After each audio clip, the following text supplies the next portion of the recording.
सभी दोस्तों को नमस्ते, प्रणाम, हर हर महादेव। आज हम लेके आए हैं शिव चर्चा का बहुत ही प्यारा सा भजन, और जैसा लगे कमेंट के माध्यम से बताइएगा। अच्छा लगे तो लाइक करिए, अगर चैनल पर नए हैं तो सब्सक्राइब करिए। चलिए दोस्तों, सुनते हैं शिव चर्चा का भजन गीत, और फुल वॉच करिएगा दोस्तों। फुल वॉच करेंगे तो समझ में आएगा, और बहुत अच्छा है ये भजन, बहुत अच्छा भी लगेगा। ए जी भंगवा धतोरवा के झूमे डाढ़िया, ए जी भंगवा धतोरवा के झूमे डाढ़िया, ताने ताकी नाए गुरु हमरा ओरिया, ताने ताकी नाए शिव गुरु हमरा ओरिया। ए जी भंगवा धतोरवा के झूमे डाढ़िया, ए जी भंगवा धतोरवा के झूमे डाढ़िया, तने ताकी नाए शिव गुरु शिष्या ओरिया, तने ताकी नाए शिव गुरु हमरा ओरिया। कहा माता की शिष्या तोहरा ओरिया, ए हो कहा माता की शिष्या तोहरा ओरिया, तू ता दया ओ ना मांगे लो सावेरे बेरिया, तू ता दया ओ ना मांगे लो सावेरे बेरिया, तू ता दया ओ ना मांगे लो सावेरे बेरिया।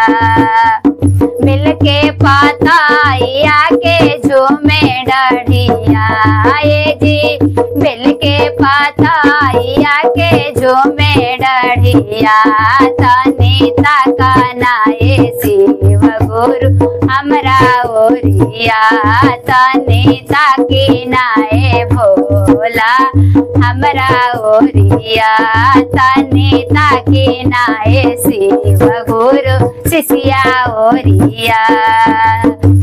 कहा माता की शिष्या तोहरा ओरिया, ए हो कहा माता की शिष्या तोहरा ओरिया, तू तो चारा चोना करे लो दोपहरा बेरिया, हो तू तो चारा चोना करे लो कवनो बेरिया। भांग के पाताइया के झूमे डाढ़िया, ए जी भांग के पाताइया के झूमे डाढ़िया, तने ताकी नाए गुरु हमरा ओरिया, तने ताकी नाए भोला जी शिष्या ओरिया।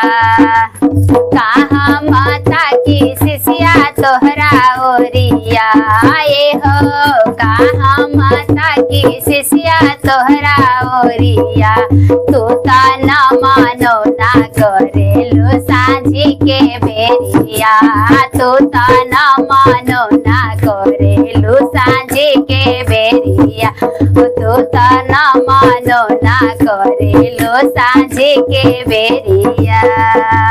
कहा माता की शिष्या तोहरा ओरिया, तू तो न मानो ना करे लो सांझी के बेरिया, तू तो दया ओ ना मांगे लो सावेरे बेरिया, तू तो चारा चाना करे लो दोपहरा बेरिया। थैंक्स फॉर वॉचिंग दोस्तों।